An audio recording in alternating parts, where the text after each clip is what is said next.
Chris from Total Parts Plus, and today we have a 2018 Volkswagen Tiguan Comfort line, stock reference number 5668. This shape runs from the 6th month 2016 and is the current shape. It has a CZEA 1.4 litre 4-cylinder turbo petrol engine backed by an automatic front-wheel drive transmission.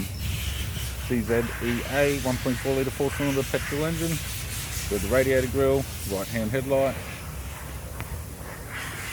left power door mirror, left front door has no damage, left rear door has no damage, left rear 17-inch factory alloy mag with a good tyre. We have the left-hand tail light, left tailgate garnish, tailgate appears to have no damage, tidy rear bumper cover, right-hand tailgate garnish, right-hand tail light, right rear 17-inch factory alloy mag with a good tyre. We have the right-hand rear door has no damage, right front door has no damage, right power door mirror, right guard has no damage, right front 17-inch factory alloy mag with a good tyre. We have the driver's side door trim, power window master switch. This vehicle is fitted with grey cloth interior, automatic type console, automatic gear shifter, climate control, heater controls, factory sat nav display screen, interior mirror, courtesy lamp,